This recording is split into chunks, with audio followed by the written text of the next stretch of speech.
All right, you guys. This video shouldn't be that long. The article I'm going to read from isn't that long either, but it's very, very, very profound and says a lot. And it links to certain awakenings that are happening today. And I think we'll connect both of them as it should, as we should already know that both of these awakenings are connected. But let's just jump right into it. I'm not going to waste any time. The article is titled, Legends of Cherokees Coincide with Bible in Several Instances. It is from the Tulsa Daily World, Sunday, January 22nd, 1922. Let's just jump right into this article and see what it has to say. There are many of the full-blood Cherokees of the present day who have small knowledge concerning the once well-known traditions and legends of their people. The change in environment, the gradual growing away from their ancient forms and manner of living, and the forsaking of their ancient religion has had the effect of creating a vast change. Today, no one hears of any of the oldest of the Indians who adheres to the old theology as it may be designated. 100 years ago, however, there were living several priests, one of who was regarded as the high priest of the age-old Cherokee religious system. There were others, too, of the Laity, Laity, whose knowledge of the old beliefs and custom was extensive, but the explanations given by the Cherokees of the olden time have never been reduced to writing. Is that true, or is that just what they say? Because I think that's just what they say, and they might have destroyed, and these people did not forsake their ways. They were forced to forsake their ways. They were forced to leave their old traditions and observances behind. Except in comparatively brief instances, have been forever lost. They're saying that their writings, there's no writings that they've put down. They haven't really written anything down about what the ancient Cherokees used to do or what the old Cherokees used to do. Okay, and now they're saying they're all lost or destroyed, and what we think, well, I know, probably, they were just destroyed. Otherwise, there would have been preserved at this period some highly interesting and valuable information as to the great feasts and celebrations once held with strict observance. These were of religious character and much resembled those once observed in Palestine. So there's not much that you guys know about these people. They've forsaken their ways, but you can compare them to the religious and same traditions that were happening in ancient Palestine. That's very interesting. Particulars as to a few of the traditions and customs have been preserved because of the establishing of a mission school among the Western Cherokees 100 years ago. The minister in charge, becoming personally acquainted with several of the leading members of the nation, secured some facts to which he long after referred in letters to friends. Among other interesting things told to him by the old men was a story which explained why the full-blood Indians always threw away the portion of the thigh of the deer. The minister, after having observed that a certain portion was cast aside, inquired as to the reason for so doing. The Indian who eventually gave the information was at first reluctant to tell, stating that he feared that he would be laughed at. Upon being assured that nothing of a kind need to be feared, he readily proceeded. And the very long ago, the narrator said, there lived a man of the Cherokees who was famed for his goodness, Kalan Late Aha, the ruler, lawgiver, and judge of us all. Loved this man and often answered his supplications. But there came a time when the good man wanted something very much, and he was therefore insistent in prayer. While engaged in praying to Kalan Lata Aha, brought a very strong man to the Cherokee and told him that if he would overcome this man by wrestling, the petition would be granted. He would without fail receive that for which he had so long and faithfully supplicated. So the two wrestled for a long while. And in the course of this contest, the strong man from above, high up in the sky, put the thigh of the Cherokee out of joint, causing the sinews to perish away. But the Cherokee finally prevailed and gained what he asked for. Who does that sound like? Does that not sound like Jacob, fighting with the angel, wrestling with the angel? Let's keep on going. That is the reason why a portion of the thigh of the deer was never eaten, but was always thrown away in commemoration of the victory of the good man of the Cherokees. As to what it was that the good man was so earnestly desired and prayed for, the Cherokees were divided in opinion. Some thought it was for victory over his enemies, while others were of the opinion that it was that he made so good as to have no temptation to the devil, that he be made so good that he have no temptation from the devil. So he had power over his mind, body, and soul.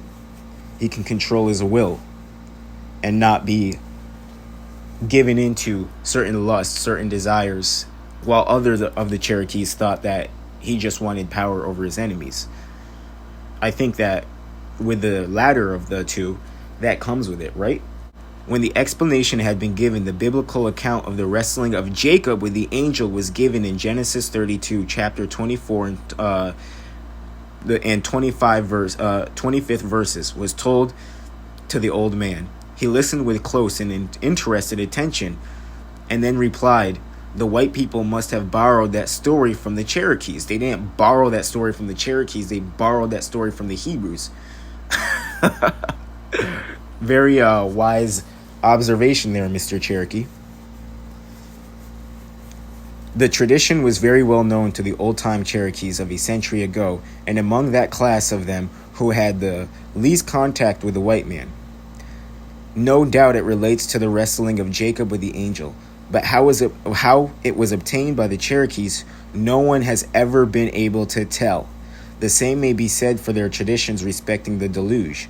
When the great rains fell, and all over the earth was covered with water, and the creation, when the first man and woman were made, and the fall of man, when they ate the fruit which had been forbidden them, and were made to leave the beautiful place or garden. Due to the similarity of traditions with actual history, and the sameness of some of the customs of the old-time Cherokees with those of the ancient Hebrews, much speculation was indulged in some of the scholarly missionaries and visitors to the old nation. Two men at least wrote interesting books in which they mentioned at length the similarity in spelling and meaning of certain Cherokee and Hebrew words.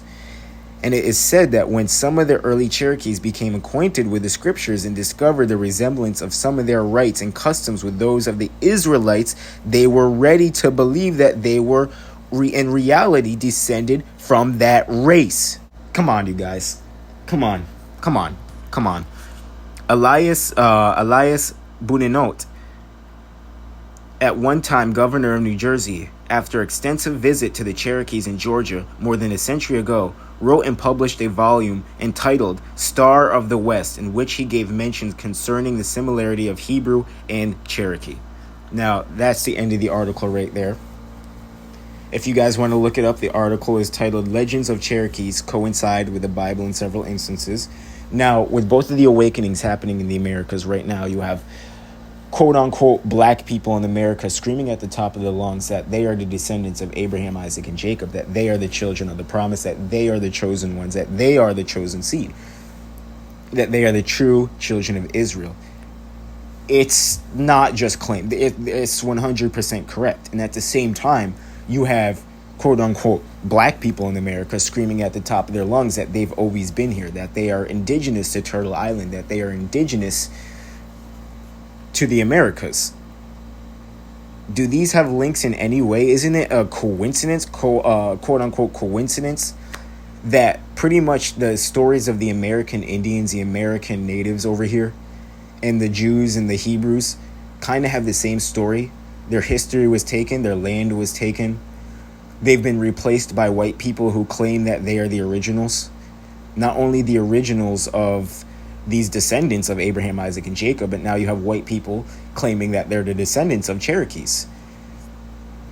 It's eerily similar. The curses, quote-unquote curses, I'll say for lack of a better term, that they seem to have been going through seem to really relate to each other and seem to be very, very similar.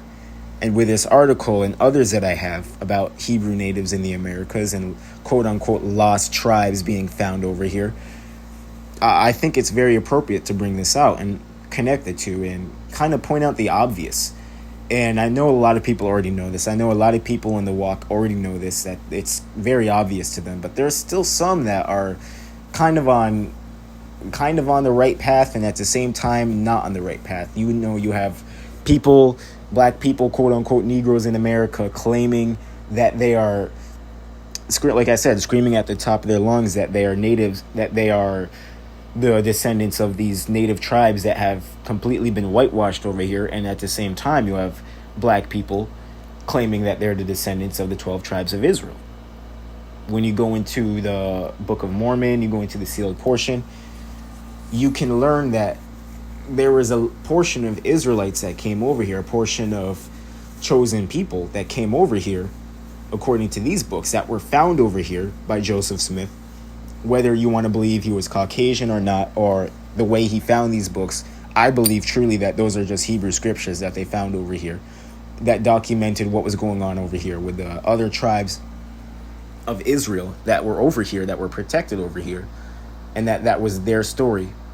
And it's just so obvious. And then you have Israelites over here, quote unquote, that are saying that, oh, blah, blah, blah, you know, you natives over here are, they're not even saying that the natives aren't God's people necessarily. They're saying, they're portraying them as Caucasians, they're portraying them as Mongoloids, while completely ignoring and disregarding any form of contact that God's chosen people may have had with the Americas. Isn't that kind of suspicious that when you talk about the Jews, when you talk about the Israelites, the ancient Israelites, the Hebrews, that both whites and a lot of these camps seem to just completely ignore the continent of America, that wasn't touched at all by any Hebrews, that the Hebrews did not even know this landmass existed until the white man brought them over here. That just makes no sense whatsoever. And that their customs were completely erased and taken away from them, just like the Hebrews.